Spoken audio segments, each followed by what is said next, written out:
Selamat pagi, Bapak, Ibu, dan teman-teman semua.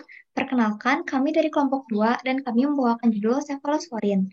Saya Syifa, ditemani 6 rekan saya, yaitu Claudia, Ratih, Aisyah, Charlen, Eli, dan Najma. Yang pertama, senyawa kimia yang dapat kita lihat ini dinamakan cephalosporin, dan sesuai IUPAC, cephalosporin ditulis seperti yang tertera pada slide. Nah, di sini ada Bapak Giuseppe Brozzu, seorang farmakolo dari Sardinia, Italia, yang menemukan cephalosporins pada tahun 1948 untuk yang pertama kalinya. Beliau meneliti jamur Cephalosporium acremonium yang sekarang telah berganti nama menjadi Acremonium chrysogenum yang terdapat di saluran pembuangan Sardinia bernama Siku. Jadi begini kisahnya.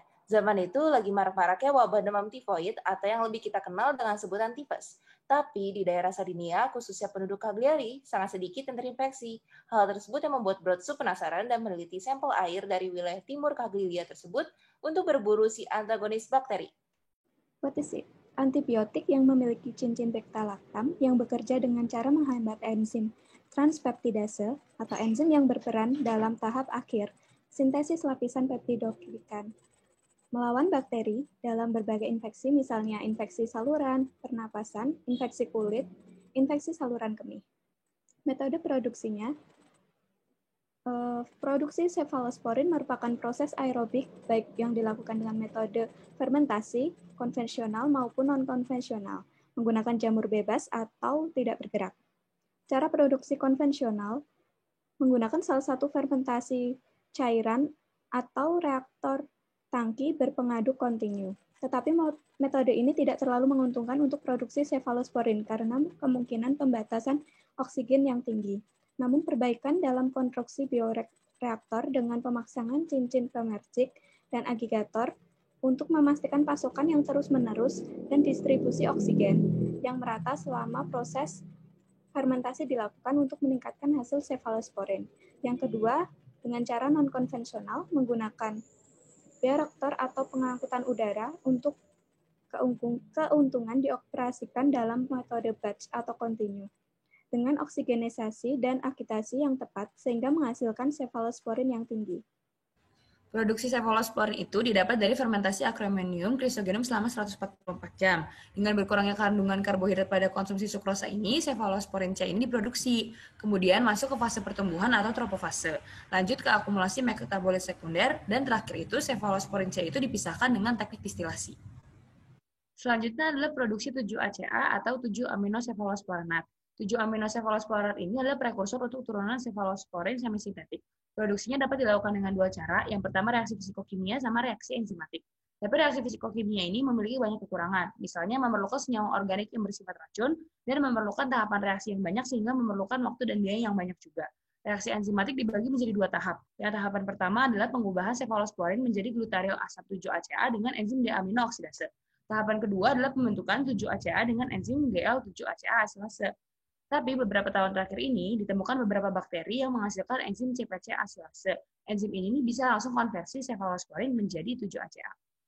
Induser atau faktor-faktor yang mempengaruhi proses biokimia cephalosporin C.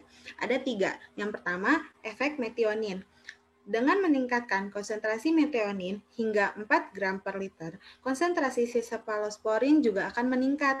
Hal ini dikarenakan metionin memasuk belerang untuk proses sintesis, dan setelah itu belerang akan menurun. Konsentrasi optimal metionin merangsang perbedaan jamur dan meningkatkan produksi antibiotik. Oleh karena itu, dilaporkan bahwa 0,4% dari konsentrasi metionin adalah optimum untuk reaksi sintesis. Yang kedua adalah efek dari amonium sulfat. Dengan meningkatkan amonium sulfat dapat meningkatkan produksi cephalosporin C. Hal ini dikarenakan meningkatkan konsentrasi amonium sulfat dapat meningkatkan berat sel kering cephalosporin C, tapi konsentrasi tinggi di atas persyaratan optimal dapat menurunkan sintesis dengan mengganggu perbedaan morfologi. Yang ketiga, efek dari rasio C per N. Rasio C per N di 5,33 sampai 8 meningkatkan kecepatan sintesis cephalosporin C. Cephalosporin memiliki 5 generasi. Di sini ada simbol P yang mengindikasikan seberapa efektif melawan bakteri Pseudomonas. Selanjutnya ada simbol A besar yang menunjukkan bahwa generasi tersebut bersifat anaerobik, yang berarti tidak membutuhkan oksigen, serta sebaliknya A kecil yang bersifat aerobik. Tanda negatif di sini menandakan kecenderungan dalam pencegahan bakteri negatif. Begitu juga sebaliknya dengan yang positif. Nah, di sini terlihat jika semakin ke atas, maka akan semakin efektif untuk bakteri negatif. Dan jika semakin ke bawah, maka akan lebih efektif untuk bakteri positif. Generasi pertama dipakai untuk infeksi kulit, sedangkan generasi kedua karena dia bersifat anaerobik, maka efektif untuk abdominal dan usus. Generasi ketiga dipakai untuk infeksi paru-paru. Generasi keempat efektif untuk infeksi Pseudomonas, tapi akan lebih efektif lagi jika menggunakan generasi kelima karena dia memiliki simbol P yang lebih banyak. Selanjutnya, klasifikasi cefalosporin.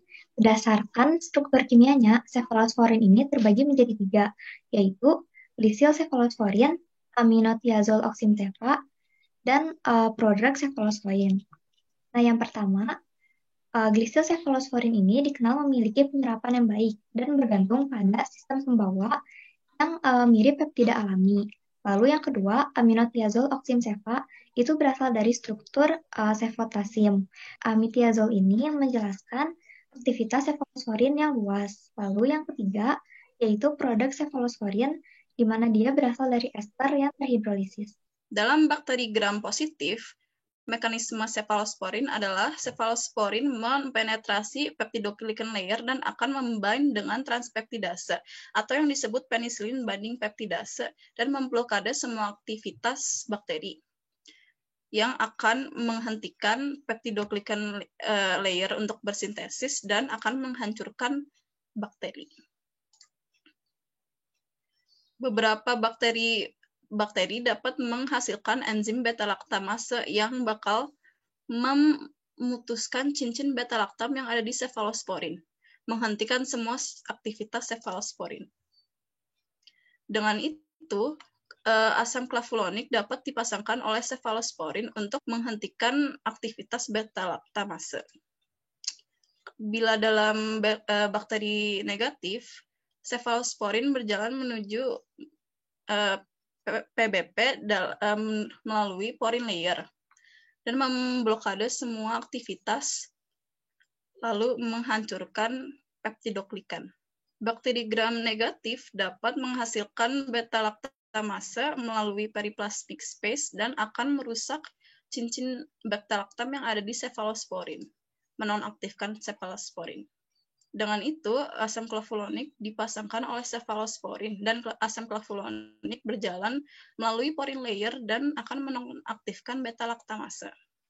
Jadi penelitian cefalosporin buat saat ini ada 3, pembuatan cefalosporin semisintetik baru dan memodifikasi cefalosporin semisintetik yang sudah ada, itu tuh biar jadi antibiotik dengan resistensi tinggi terhadap beta-laktamase.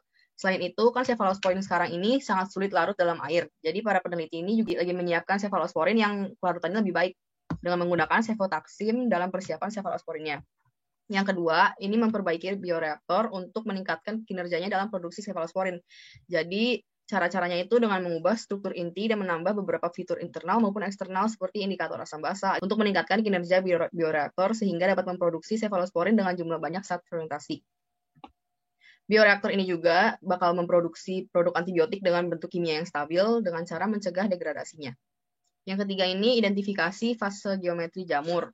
Jadi beberapa perkembangan di industri bahan kimia sekarang ini bakal bantu buat identifikasi ini lebih gampang. Yang fase geometri itu fase ketika pertumbuhan jamur berada di titik tertinggi beserta dengan produksi cefalosporin yang maksimal.